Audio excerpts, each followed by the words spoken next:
How you doing, YouTube? Police and Pips here again, and today is a quick recap on how I ended up making my step 1 goals. Today it is September 10th, 2021, and let's get right into it.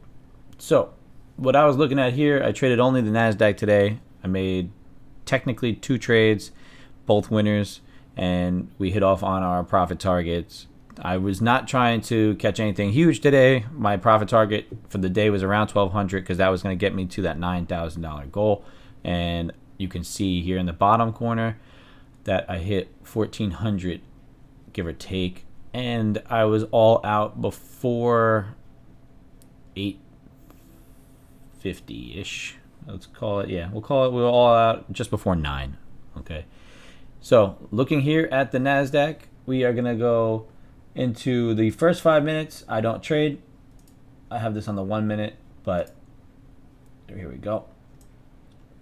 The first 5 minute, the candle I don't trade.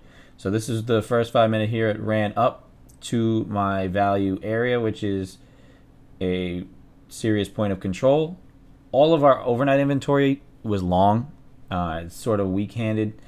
There's a lot of value below us. So my goal was to fade this top, and I waited for that first candle to close. Once this first candle closed and it had that rejection wick, I went down to the 1 minute and I looked for a re-entry. Okay, I'm looking at the re-entry, trying to catch this move here, this big rejection off there on a pullback. So what I did was I set my limit order right at the base of this prior candle to see if this big red candle would get some relief, which it did. I got triggered in right there. I left my stops above this value because if it was going to break above that value, then we could possibly continue on up until that next value area, and I didn't need that. So I just held and let it run out. Once I saw that it was rejecting, I set a second sell order just below the base of this red candle here, and that got triggered down there. So that put me all in as far as contracts were concerned. I got 2 entries. Once that second entry gets triggered, I trail my stop down just above this. So if it breaks above there, I don't want to lose. So I'm adding contracts, but I'm not adding risk, right? And so I took that contract, and once I started getting a decent breakdown, I started trailing my stop into profit. Trailing my stop down, I ended up getting stopped out on this candle here, down at the 15,640 level. And as you can see, it's now rolling over pretty nice, but I'm done for the day, right? Because I got to move on to step 2 now. But another reason why I took this earlier is because if you look over here on the S&P index, this rolled over immediately. That first 5 minute candle pulled down, and then once it broke the base of my level here, it just started to melt off, and now it's obviously continuing. This whole big sell-off was occurring while this was consolidating. So I expected that the NASDAQ was going to follow along. It just seemed like it was at highs, and it was a little bit of a weak high. So I expected this to roll over again. So once I got stopped out of this, I looked to re-enter because I had a decent profit on here. It was around 5 and change. Once I got stopped out of here, I looked to re-enter on the retest. So I got a retest. I ended up getting a short just at the base of the break. So I took the short there, and I took a second short just on the next candle, just below this structure. So I was all in again. And once I rolled over, and I wanted to take it down to 15,635.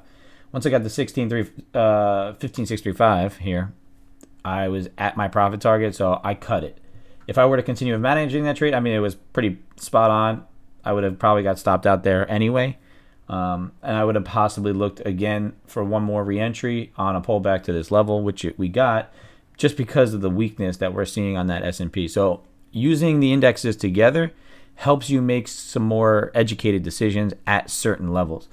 It's not always going to work. I've gotten whipped around before where the S&P is sold off and the NASDAQ ran up, and it just happened. But you have to be pretty close to value areas and to highs and lows to be able to make that kind of decision. So if this was just running down and this was in the middle of a zone, we can't really make that decision. But since we were at a high and this was also at a high, we can make the educated assumption that if it breaks certain structure levels, we're going to have the same sell-off. And as you can see right now, it went from one value area that I have drawn up to this new value area that it is attempting to bust through. I believe the point of control for today at this point, if I look over here on my control chart here, I mean, right now it's at 620. It was down here. We have a room to break below this 200 moving day average and be down at 88. Yesterday's point of control was 88. So just keep an eye on those levels. The more you look at them, the more you're going to see it just repeats itself over and over and over again, and we're able to capitalize on those. So just stay tuned. Step 2 starting next week, and I'm just going to keep you posted on everything that I do. Unfortunately, if I would have kept my funded account, this would have been all my money, but hey, we're going to get back into that funded account one day at a time, just taking it slow, sticking to the strategy, and we'll go from there. If you want to follow along, if you want to get a TopStep account, there is a link below, $50 off.